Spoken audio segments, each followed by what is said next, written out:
시간이 지나가고 있으니까 그냥 시작하도록 할게요. 네, 안녕하세요. 저는 포항에서 사업하고 있는 QM에랄드 최향미입니다. 저는 현재 어린이집을 운영하고 있고요. 보육 현장에 한 15년 정도 몸담고 있으며 MZ 세대로서 지금 현재 알파 세대인 11살, 7살 아들 둘을 키우고 있습니다. 아미 사업도 투잡으로 재밌게 병행하고 있고요. 처음 제가 강의 제안을 받았을 때 강의 주제를 무엇으로 할까 굉장히 고민을 많이 하다가 생각해 봤는데 제가 제 주변에 대부분 육아를 하는 아이를 육아하는 영맘들이고 그리고 제 파트너들 또한 다 그렇거든요. 그래서 처음에는 이렇게 어린이 면역으로 소비자 관리를 하다가 사업자 후원까지 된 케이스라서 제가 어린이 면역이라는 주제를 정하게 되었습니다. 네, 저는 잘 들리시나요, 혹시? 한번 네, 확인하고 시작할게요. 잘 네, 들려요. 감사합니다. 저는 그 보육 현장에 있을 때, 보육 교사로 현장에 있을 때, 생각보다 어머님들께서 약을 정말 많이, 그것도 자주, 그것도 아주 소중히 먹이는 걸 경험을 했었거든요. 약병을 주시면서도 점심 먹이고 이거 꼭 먹여달라 하시면 혹시라도 상하면 안 되니까 항생제는 냉장 보관해 달라고 하시고 진짜 그럴 정도로 원마다 아마 투약함이라는 거는 없을 수 없을 것 같아요. 밤마다 다 이렇게 투약함이 있는데요. 혹시라도 아이들과 이제 뭐 생활하면서 깜빡하고 약을 안 먹이는 날에는 정말 그 부모님께서 엄청 화를 내시면서 그런 불효량이 떨어졌어요. 그래서 저한테 약은 아이들이 크면서 자연스럽게 먹는 거, 안 먹으면 큰일 나는 거, 이런 고정관념이 좀 있었거든요. 그러다 시간이 흘러서 이렇게 저도 결혼하고 아이 둘 낳았는데, 제 아이들 둘 다 100일을 전후로 요로감염, 폐렴, 기관지염, 다양한 질병을 거쳐가며 약뿐만 아니라 입원도 되게 자주 하게 되었어요. 반복적으로. 그래서 저는 그냥 아이들이 아프면서 당연히 크는 거고 약 먹으면서 크는 거고 이렇게 생각했거든요. 왜냐면 본 게 그게 다니까요. 그래서 저도 스포츠님께서 너무 아이들이 자주 아프니까 뭐 뉴트라이트로 먹어보지 않을래? 라고 했을 때, 저는 굉장히, 그 부분에 대해서 바로 받아들여지지는 않았고, 약에 굉장히 의존했으며, 의사 선생님 말은, 어, 되게 믿었던 것 같아요. 그런데 이 두 권의 책으로 저는 약에 대해서, 병원에 대해서 고정관념이 자연스럽게 바뀌게 되었어요. 우리가 알고 있는 감기약은 감기를 치료하는 약이 아니라 가래, 콧물 발열 등을 증상을 잠시 억제하는 약일 뿐이고 그 어떤 약도 감기를 근본적으로 치료하지 않는다라는 것을 알게 되었습니다. 저는 항생제를 100일 이후부터 돌까지 그걸 매일 먹였거든요. 그 이유는 저희가 요로관념이 있으면서 어쩌면 역류가 있다고 신장이 망가지면 안 되니까 항생제 매일 먹는 게 좋겠다. 이렇게 의사 선생님이 대학병원에서 말씀하셔서 저 매일 먹였어요. 정말 소중하게. 이거 아니면 우리 아이 큰일 나는 줄 알고. 그랬더니 정말 자주 아팠고 매달 입원을 했었고 그래서 스폰서님께서 저를 이제 만나고 싶어 하는데 제가 시간이 병원에 자주 있다 보니까 병원으로 팔로업을 오시곤 하셨었거든요. 그래서 감기와 독감은 이렇게 구별이 됩니다. 사실 저희가 정말 정보가 없을 때는 감기를 그냥 내버려 두면 독감으로 갈 거야. 이렇게 생각하면서 초장에 이거를 고쳐야 돼. 이렇게 생각해서 약으로 많이 다스리려고 하잖아요. 그래서 감기는 콜몬콜드고 독감은 인플루엔자거든요. 그래서 발병 원인이 아예 다른 질병인데 정보가 없으면 그렇게 생각할 수도 있다는 거죠. 그리고 대부분의 감기는 세균성보다는 바이러스로 옵니다. 그리고 시작은 뭐 서서히, 그리고 고열은 드물게 열이 발열이 되고요. 뭐 콧물, 인후통은 굉장히 흔한 증상이죠. 그리고 두통과 피로감이 있고 예방약은 없다는 게 중요한 겁니다. 그래서 제일 흔하지만 만병의 근원은 아니고 감기는 오히려 감기를 관리하는 과정에서 문제가 만들어지는 것이 더 맞는 것 같아요. 그래서 감기약에서 가장 중요한 건 이 항생제. 저도 엄청 소중하게 생각했던 이 항생제가 감기 바이러스에는 되게 무력해요. 그리고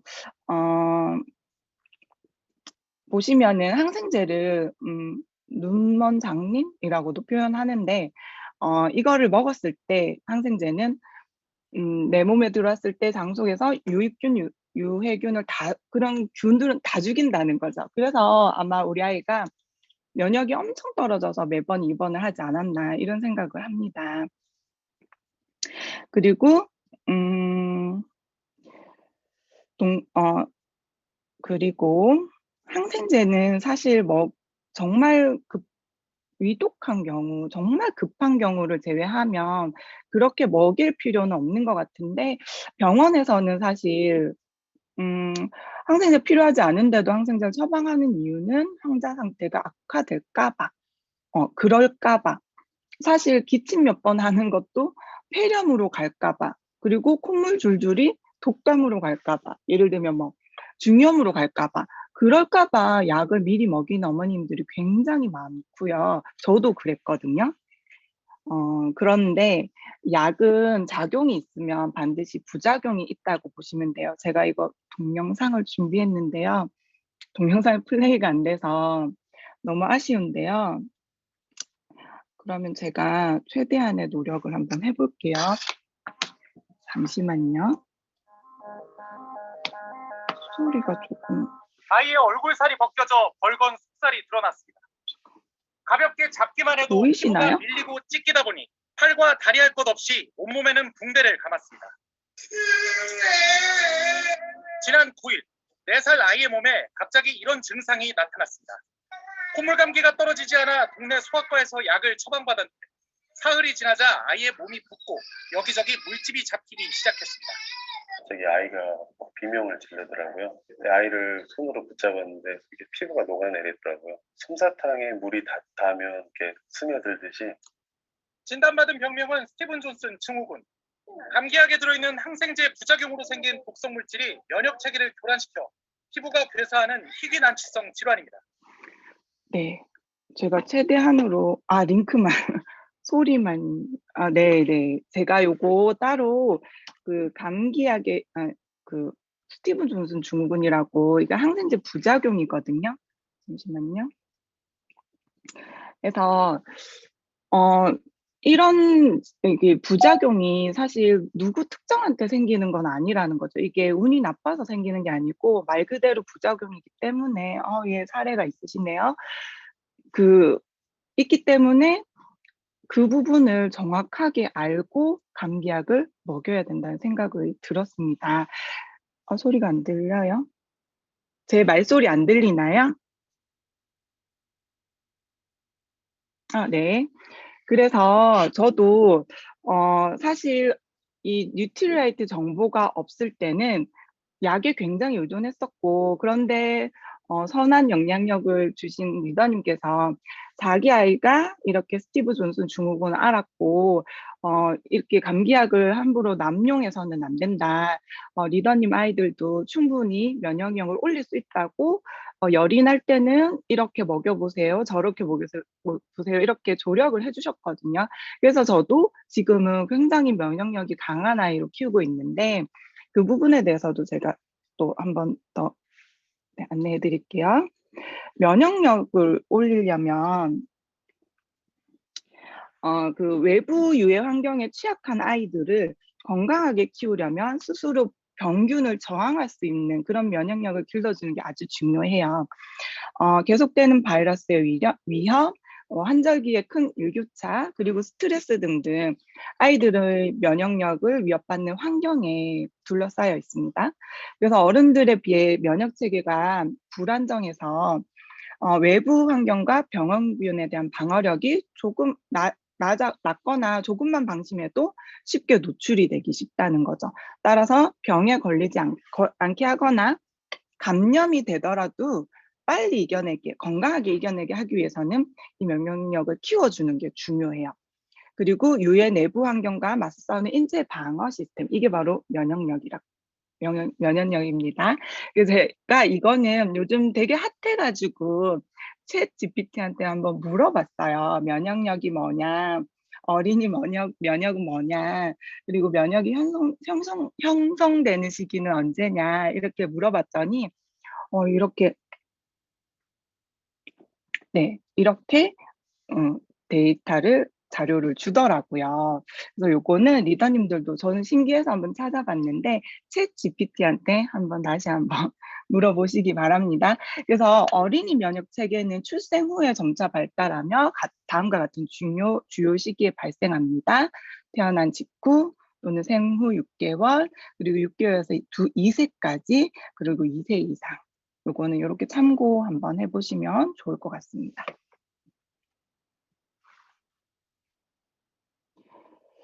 그래서 그렇다면 성장기 면역이 왜 이렇게 중요할까요?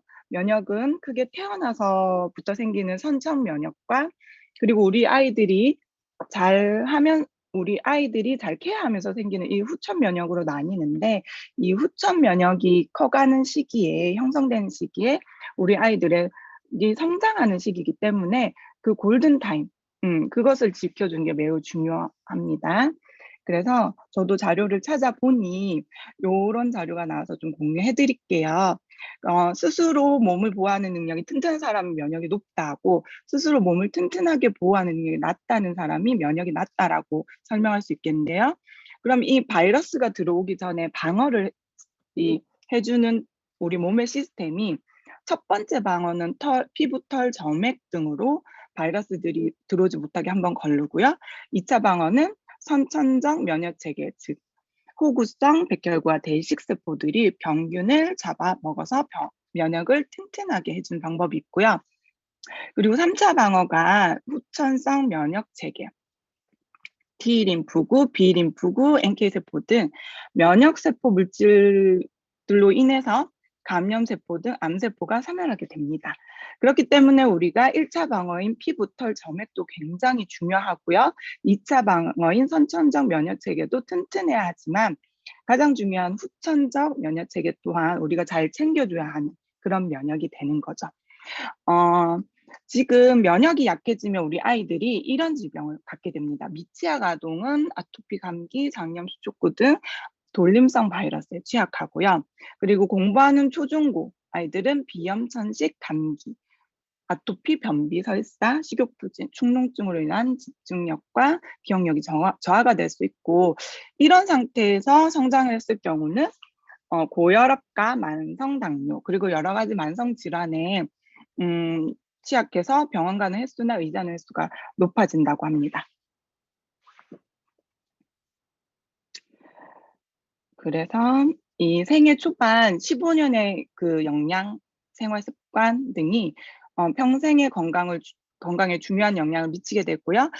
장기간에 걸친 결과 대규모 향후적 연구에 따르면 이 재퇴 기간 및 생애 첫 2년은 평소에 평생의 건강을 좌우할 만큼 매우 중요합니다. 그래서 건강과 질병의 발달 과정상 이 시기에 면역과 소화기관, 두뇌 건강 및 성장을 위한 준비가 필요한데요. 거기에 따른 필요한 이런 영양소들을 알려드립니다. 그리고 연간 평균 성장 속도를 한번 체크해 보시면 좋을 것 같아요. 그래서 태어나서 12개월은 폭풍 성장 시기, 13개월에서 24개월까지, 그리고 25개월에서 36개월까지, 그 이후에 급성장 시기를 거치는 또 시기, 이렇게 내 아이의 연령에 따른 성장 속도를 한번 체크 같이 해보시기 바랍니다. 자, 여기서 잠깐 제가 질문 한 가지 드릴게요. 요즘 채소와 우리 아이들의 공통점은 뭘까요? 자, 그건 바로 체격은 커졌는데 체력은 떨어졌다는 겁니다. 그게 바로 채소들도 크기는 커졌는데 실제 영양소는 예전에 비해서 절반으로 줄어든 경우가 대부분이죠. 그래서 우리 가족 속 건강까지 챙기려면 원료 속부터 비교하고 꼼꼼하게 그렇게 선택하는 것이 중요합니다. 그래서 제가 첫 번째로 영양 부분에 대해서 한번 살펴보았는데요. 어린이 건강 문제가 지금 아까도 채팅방에 영양결핍이라고 해주셨는데 맞아요. 영양결핍과 비만이 영양결핍은 최근 5년 동안 181%나 증가했고 비만은 263%나 증가했대요.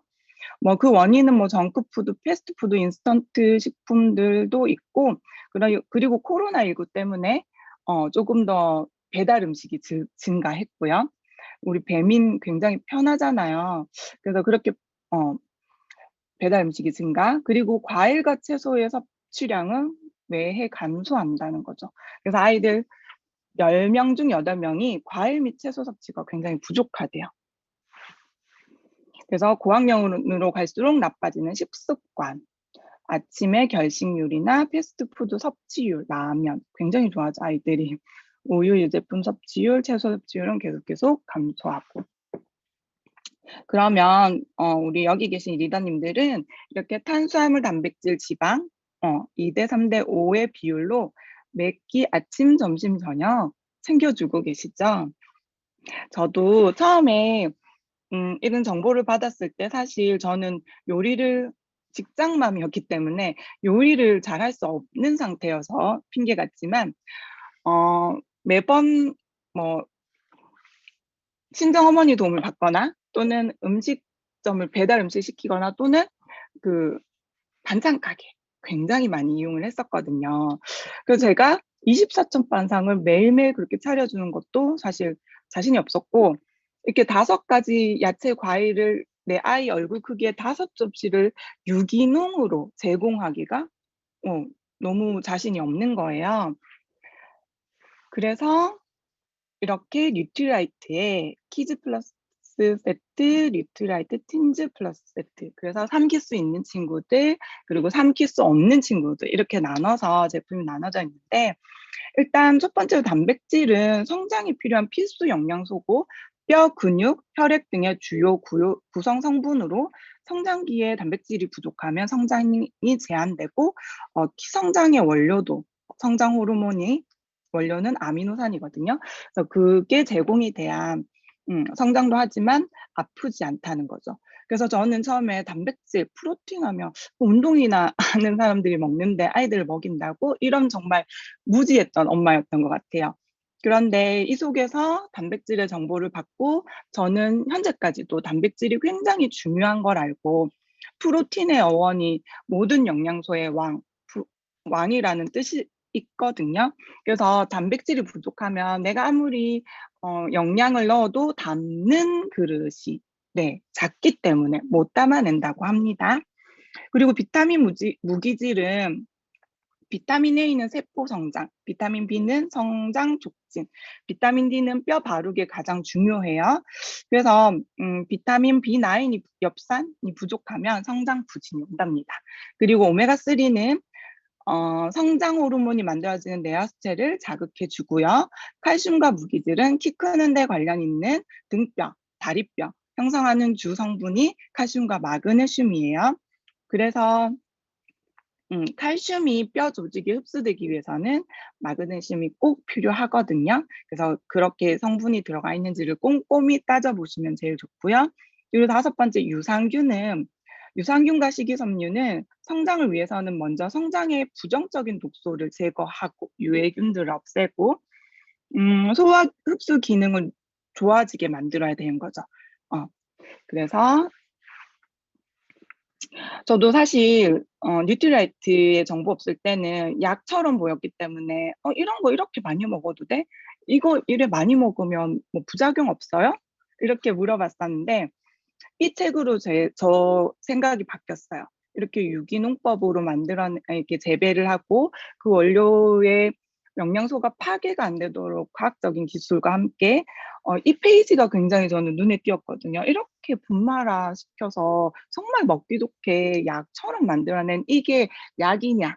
라고 질문했을 때, 이건 음식이죠.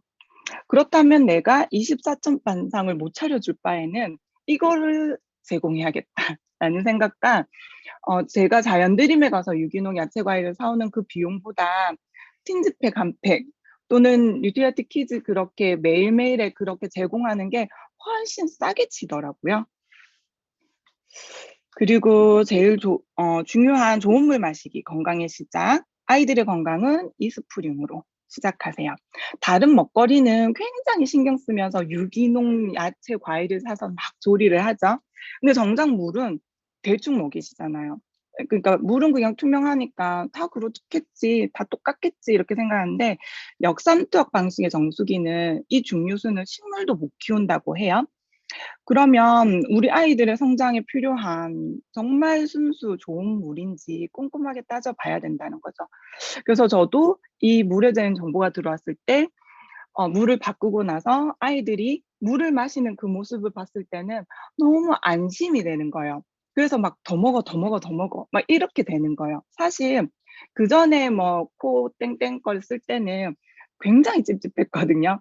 5 년이 넘어가서 제게 돼서 그냥 뭐 멤버로 쓰고 있는데 찝찝해서 '아 저거 먹어도 되나, 먹어도 되나.' 이런 생각으로 먹였던 엄마기 때문에 굉장히 안심수가 될 수 있습니다. 그리고 두 번째 운동과 수면 부분에서 우리 아이들이 이렇게 책상에 앉아서 보내는 시간이 13년 대비 25분씩 매해 증가한다고 합니다. 그리고 수면도 한번 체크해 볼까요? 수면 시간도 평균 6시간 6분, 10년 대비 6분씩 매해 감소하고 굉장히 수면의 질과 수면 시간이 나빠지고 있죠. 그리고 한국 청소년들 운동 부족 세계 1 위래요. 이런 걸로는 세계 1 위를 안 하면 좋을 텐데 네 그래서 좀 비율로 보면 우리나라 아이들이 쪼끔 공부에 조금 더 신경을 쓰는지 세계 1 위로 좀 불명예를 받았네요. 그래서 이 영상도 '과연 우리는 충분히 자고 있을까?' 이렇게 수면의 중요함을 일깨워 주는 그 동영상이 있어서 제가 공유를 가져와 봤는데요. 중요한 건 자면서 아이들은 배운 걸 저장하고 성장이 이루어집니다. 네. 한 번씩 저희 원의 학부모님들이 4세 정도가 되면 낮잠을 잘 안 자려고 해요. 그래서 재우지 말아 주세요. 또는 밤에 밤잠을 일찍 안 자니까 "낮잠 재우지 말아 주세요." 하는 요청이 굉장히 심심찮게 매해 있거든요. 근데 이 부분은 제가 굉장히 중요하게 생각해요. 아이들이 오전에 11 시에 두뇌가 굉장히 활발하게 이루어지는데 그때 배운 거를 낮잠 시간에 다 저장을 한다는 거죠. 근데 만약에 낮잠을 안 자고 간 아이들이 저장도 안 될 뿐더러 집에 가서 일찍 자느냐 오히려 더 수면을 방해하더라고요. 그 피곤이.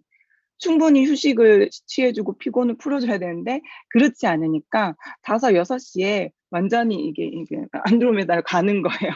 그래서 엄마들이 오히려 더 힘들어하시고 그래서 저희가 그런 수면도 굉장히 도와드리거든요. 그래서 이 영상은 그런 자료였어요.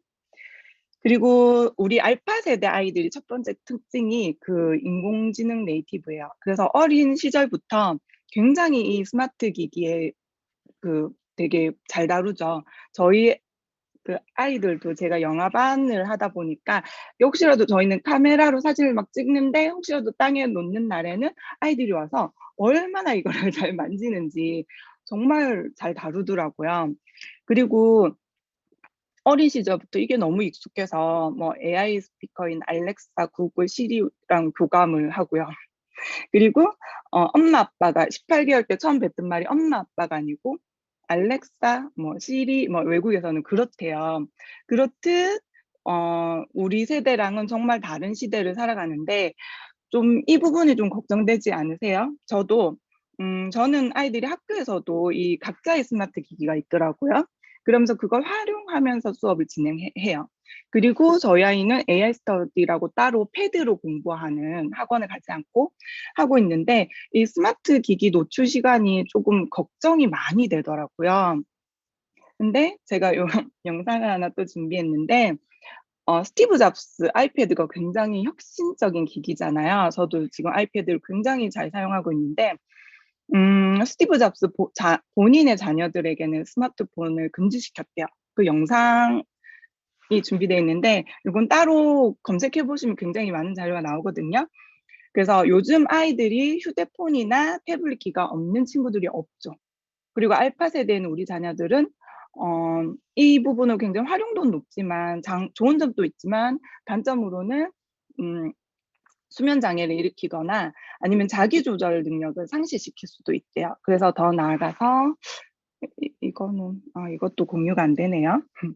더 나아가서 이 시각적인 부분이 이 후두엽 기능만 활발해진다는 거예요. 그래서 사실 저희 아이들은 전두엽 부분도 활발하게 발달을 시켜줘야 되는데 계속 그 부분은 건드리지 못하니까 이제 나빠지고 시각적인 부분만 계속 발달이 된다는 거죠. 그런데 여기서 잠깐 하버드 의대 존 레이티 교수님이 이 미국 네이퍼빌 고등학생들을 연구해 보니 영교시 운동이 들어가 있대요. 근데 현재 저희 아이들의 수업 과정을 보면 영교시 운동, 1교시 운동은 본 적이 없거든요. 근데 이렇게 보니까 읽기나 수학 능력이 현저히 운동을 한 친구와 영교시 때 한 친구와 안 한 친구가 굉장히 다르다는 거죠. 그래서 이 유산소 운동을 아침에 라이드를 타고 가면 전전두엽에 자극이 되면서 뇌세포 강화 네트워크도 시킬 수 있는 바로 스마트 바이크. 네. 저희 아이는 굉장히 새벽형 인간 아이예요. 6시에 일어나서 되게 뭐가 하고 싶은 게 많은지. 그런데 제가 그 시간이 너무 아까워서 이 맥모 라이드 나오기 전에 그러면 네가 뭐 하고 싶은 게 있으면 라이드 30분 타고 해라고 조건을 걸었어요. 그러면 그걸 못 하게 되니까 아이가 타고 가요. 그리고 아침에 틴즈팩을 딱 먹고 가요. 거기 안에 BDHA가 우리가 아이들을 깨워서 학교를 보낼 때는 몸만 깨워 보낸답니다. 근데 BDH를 같이 먹고 보내면 두뇌까지 깨워서 보내서 학교 수업에 굉장히 집중할 수 있다고 하더라고요. 그래서 저도 사실 저희 아이 학원을 안 가거든요. 4학년인데 아침에 라이드 타고 틴즈팩 먹고 그리고 그 바디키 쉐이크로 아침 대용으로 제가 주는 식사보다는 골고루 다 잘 돼 있을 것 같아서 쉐이크를 딱 먹으면 엄마 배불러 이러고 아침 안 먹거든요. 그게 아침 대용이죠. 그렇게 학교를 가는데 아이들끼리 반에서 서로 편지를 주고받는 거를 제가 봤는데 거기에 누구누구야 너는 공부를 잘하고 나한테 모르는 걸 잘 가르쳐 주고 이런 식으로 우리 아이가 공부를 잘한다고 하더라고요. 그래서 저도 그 부분에서 굉장히 놀랐고 혹시 이런 영향이 아닐까 하는 생각에 네, 경험 공유를 해드립니다. 지금 아메이 제품 프로모션 25센트 라이드, 맥모 라이드 팩 증정 행사가 현재 6월 30일까지 계속 진행되고 있고요. 이 팩이 한 40만 원대 정도의 혜택이 있더라고요. 그래서 저 굉장히 좋은 혜택으로 이렇게 저희 아이는 쭈니 화이팅이라는 아이디로 이렇게 아침마다 이것도 동영상이었는데 이렇게 열심히 매일매일의 운동을 하고 있습니다. 그리고 수면을 방해하는 요인이 저희 아이는 굉장히 심한 비염이었고 또 이제 충농증이 있어서 밤마다 잠을 못 자고 4살 때, 제 기억에는 4살 때 굉장히 매일매일 울면서 일어났던 기억이 있어요. 그래서 저도 직장맘인데 아이가 너무 안 자고 우니까 처음에는 왜 안 자, 뭐 자장가도 불러주고 책도 읽어주고 여러 가지 방법을 썼지만 나중에는 저도 그때는 둘째 임신하고 있어서 호르몬의 변화 때문인지 아이를 붙잡고 너 자지 마. 되게 이렇게 좀 했던 것 같아요. 그때 이렇게 약간 제가 어떻게 됐는지. 그런데 시간이 흘러서 비염의 이 공기청정기가 비염을 일으키는 요인들이 있잖아요. 그 트리거를 전 항목 다 굉장히 많은 항목으로 제거한다는 정보를 듣고 그러면 이게 도움이 될까 하면서 공기청정기를 방안에 들렸는데 그때부터 현재까지 굉장히 꿀잠을 자고요. 푹 자고요. 그리고 저희 아이들이 입을 벌리고 잤었거든요. 곰곰이 생각해 보면 코가 막혔으니까 당연히 입으로 호흡을 했던 것 같아요.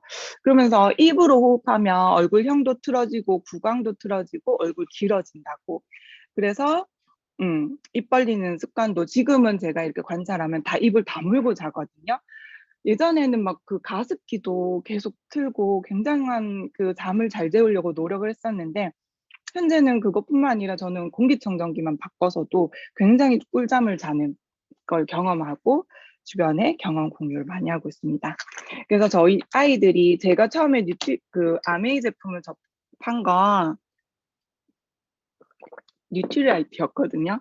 저희 아이들이 너무 아파서.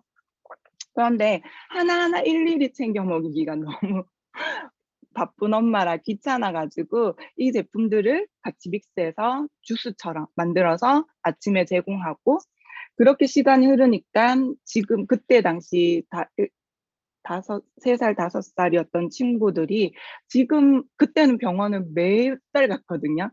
근데 지금은 병원을 아예 끊었어요. 갈 일이 없어요. 열이 안 나요. 저희 아이가 편도가 너무 심하게 부어 있어서 병원에 가면 이 친구 편도 큰 거 아시죠? 나중에 수술해야 됩니다. 의사 선생님들 항상 그랬거든요.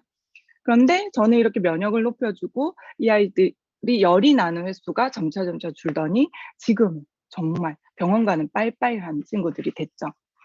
그리고 아플 때는 사실 잘 안 먹으려고 하니까 어머님들이 굉장히 속상하잖아요. 그럴 때는 이 바디키가 너무 맛있게 잘 나왔더라고요. 그래서 저도 아침 식사 대용으로 주는데 바디키 한번 먹여보세요. 하루에 필요한 그 영양소가 골고루 필수 비타민과 미네랄 그리고 다 들어있는데 흡수율이 높아요. 그래서 한 포가 조금 양이 많으면 뭐 이렇게 나눠서 제공해도 되고 진짜 안 먹는다면 아이스크림으로 만들어도 정말 맛있거든요. 그리고 감기, 코피 자주 나는 아이들 굉장히 고민이시죠. 저도 코피가 자주 났던 적이 있어서 굉장히 신경이 많이 쓰였는데 비염 때문에 어쩔 수 없다고 병원에 갔더니 그러더라고요. 코 안이 그 콧구멍이 좁아진대요. 근데 그런 트리거들 때문에 그렇게 된다는 생각이 들고 면역이 떨어지면 비염은 또 올라오거든요. 그래서 면역을 키우는 게 중요하고 이때 항생제를 넣기보다는 이 종합 비타민 미네랄 함께 있는 뉴트리키즈 비타민 무기질과 비타민 C는 면역을 키워주고요. 그리고 혈관벽을 탄탄하게 해줘서 코피가 자주 나는 친구들한테 굉장히 도움이 됩니다. 그리고 데일리 비타민, 저는 데일리 비타민도 굉장히 잘 이용하는데 수시로 아이들 입속에 그 뽀로로 비타민 넣어주지 마시고 이 데일리 비타민으로 대체해 보세요. 그러면 아이들이 굉장히 튼튼해지고 그리고 프로틴 베리도 함께 그리고 이뮤니티 플러스에는 아연이 함께 첨가가 돼 있어서 장 건강, 정상적인 면역 기능, 세포 보호까지 우리 아이 보호막 3중 보호막 기능을 하거든요. 그리고 비염령증에는 못 삼키는 친구들은 오메가3를 제공한다든지 굉장히 맛있잖아요. 그래서 저는 세몬 오메가를 이렇게 가위로 끝만 따든지 아니면 바늘로 찔러서 한 입에 쭉 짜줘요. 굉장히 비릴 것 같지만 아이들은 참치맛 난다고 하거든요. 그래서 되게 맛있게 먹었던 기억이 나요. 그래서 비염 등, 뭐 폐렴 등, 중이염 등 다 염증이잖아요. 그럴 때 좀 위험한 감기약을 뭐 항생제를 먹기보다는 이렇게 대체하면 건강하게 케어할 수 있습니다. 그리고 조금 더 심한 비염 있죠, 친구들이. 저희 아이는 좀 더 많이 심한 비염이라서 저는 엘로케어와 카로틴 플러스와 유산균하고 비타민 무기질, 프로틴 요렇게 세트 구성을 해서 삼킬 수 있는 친구들은요. 아침, 점심, 저녁으로 나눠서 엘로케어도 333, 카로틴 플러스도 333, 유산균도 아침, 점심, 저녁을 1대1대1로 먹여보라고 하거든요. 근데 점심시간은 사실 못 만나잖아요, 아이들을. 그러면 점심의 비율을 아침으로 옮기든 저녁으로 옮기든 이렇게 나눠서 못 삼키는 친구들은 엘로케어는 갈아가지고 뭐 요구르트 처음엔 못 먹어내니까 사실 먹기만 하면 가장 좋은데 못 먹어서 문제거든요. 그래서 소량으로 시작하라고 합니다. 소량으로 시작해서 점점 습관을 잡고 그리고 정량, 조금 메가 이렇게 하라고 하거든요. 그리고 카로틴 플러스는 삼킬 수 있는 친구들은 굉장히 쉽지만 못 삼키는 친구들은 씹어서 저희 7살 아이 둘째도 지금은 씹어서 이렇게 껍데기만 뱉는 그렇게 한 3개월 정도 집중 치료하니까 케어하니까 지금은 얘가 언제 비염이 있었어? 할 정도로 비염 증상이 이런 환절기에도 나타나지 않아요. 그리고 두드러기가 이유 없는 두드러기가 났을 때 특별한 음식이나 상한 음식을 먹은 것도 아닌데 이렇게 올라올 때는 이스트비와 데일리 츄어블로 안전하게 케어할 수 있고요. 그럼 금방 스테로이드 이제 쓰는 것보다 금방 안전하게 깔아앉거든요. 그리고 변비에는 어릴 때부터 장을 튼튼하게 저는 두 아이 둘 다 제왕절개로 낳았던지라 아마 면역이 바닥이었던 것 같은데 아이들 이렇게 유산균으로 또는 식이섬유로 케어를 해주면 저희 아들도 관장을 할 정도로 굉장한 변비였는데 이 유산균으로 정말 앉아서 못 넣었어요. 너무 이게 딱딱하고 아프다 보니까. 그래서 서서 누고 막 안 눌려 하고 이랬었는데 이 제품들을 굉장히 도움 많이 받았거든요. 근데 주변에 또 있더라고요. 그 변비 친구들이. 그럼 제가 너무 안타까운 마음이 드니까 왜냐면 제가 관장하는 거를 경험을 했을 때 너무 힘들었거든요. 그런 분들한테 이야기를 하니까 그 친구도 좋아지고 또 그게 전달이 되고 이렇게 되더라고요. 그리고 짜증이 많고 산만한 아이는 칼슘은 천연 신경 안정제거든요. 그래서 요즘은 제가 보육 환경에 있을 때 해마다 좀 산만하거나 조금 짜증이 많거나 하는 친구들이 해마다 느는 것 같아요. 그래서 '아 저 친구는 칼슘이 부족하구나.' 이렇게 생각하는데 생선 안 먹고 과일이나 야채 섭취가 부족한 아이들은 신경질적이거나 산만해지기 쉽거든요. 그래서 사탕이나 당분을 줄이고 이 칼슘을 섭취를 늘려 보세요. 확실히 좀 잠잠해질 수 있습니다. 그리고 저희 둘째가 자꾸 이게 스마트 기기를 자주 보다 보니까 이렇게 자꾸 깜빡깜빡하는 부분이 있어서 병원에 갔더니 난시라고 하더라고요. 네. 그래서 그런데 안경을 끼기는 싫고 어떤 약을 먹기에 또는 시술을 하기에는 너무 무서워서 제가 이 하트 젤리와 카로틴 플러스와 BDHA를 조금 더 메가로 조금 더 먹이는 거를 한 3개월 하고 있는데 확실히 이 깜빡깜빡하는 횟수도 줄어들고 이 시력이 다시 돌아오는 걸 느꼈거든요. 깜빡하는 이유가 이게 난시 아이들은 멀리 있는 게 이게 조리개를 다시 이렇게 리셋시키는 거래요, 깜빡하면서. 근데 확실히 그 부분이 좋아져서 약을 먹지 않아도 정말 반 의사가 된 듯한 기분이네요. 그리고 마지막으로 저희 아이가 초등학교 4학년인데 항상 이게 성장기라서 저는 발목을 잘 접질른다고 생각했어요. 근데 한 달에 한 번씩 접질러 오니까 제가 병원을 갔거든요. 그러니까 발목 밑에 점같이 뼈가 하나 있다 하더라고요. 근데 이런 거를 악세사리뼈라고 하는데 그냥 이제 이렇게 검사를 하지 않으면 모를 정도로 사람들 대부분 몸에 가지고 있대요. 근데 이 아이는 복숭아뼈 밑에 자리를 하고 있어서 넘어지거나 뛰면 남들보다 아픔이 2배, 3배라는 거예요. 그래서 제가 한의원에 그 정형외과 가니까 이렇게 근종개선 치료를 하더라고요. 그래서 우리 정말 좋은 기기 있잖아요. 이거를 한 연달아 5번 하거든요. 그러면 부목을 댔던 아이가 그다음 날은 그냥 쌩쌩이 다니고 이제는 그냥 네, 해요. 본인이 그냥 "엄마 엘사벳 줘." 이렇게 해서 연달아 5번 하고 자고 좋아지고. 네. 그래서 제가 되게 숨가쁘게 달려왔는데요. 저의 공유는 여기까지였습니다.